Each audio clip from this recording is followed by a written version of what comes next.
Welcome everybody.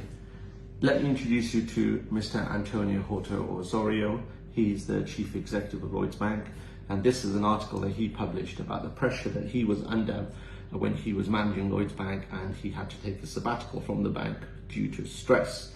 So, talking about stress, today let's talk about the current position of the bank and whether the bank is distressed and whether the bank is going to need another bailout or is at the threat of going bust. So let's look at some of the facts. Prior to Lloyds Bank being bailed out for the first time, the share price was sitting around £6 or £7. It dropped to 76 pence, and at that point it needed a bailout. Now the share price is sitting at 26 pence. It's had a further drop of about 75%.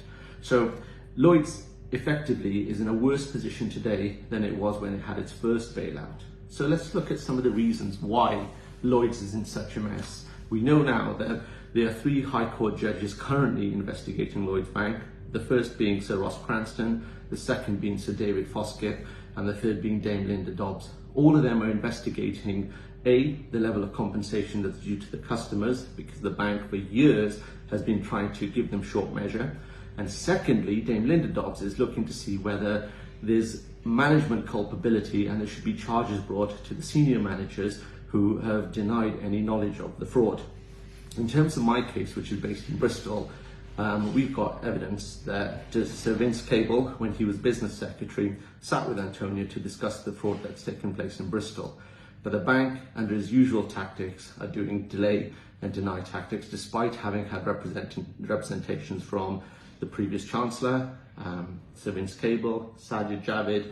Many of their MPs have made representations about the frauds that have been taking place in Bristol, but they seem to be falling on deaf ears.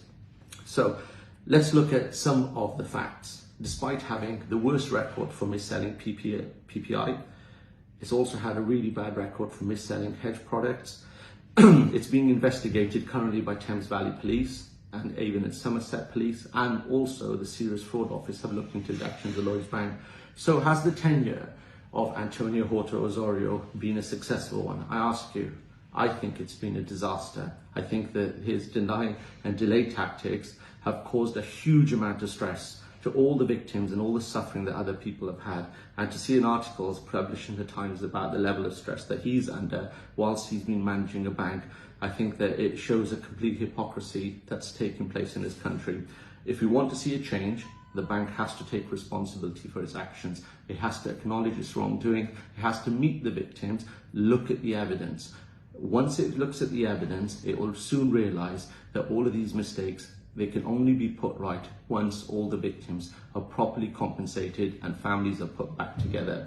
So I urge you all to please like, share, spread the word, and make sure that all this message keeps going out to as many people as possible, because that's the only way that the banks are going to change the way that they operate. Thank you.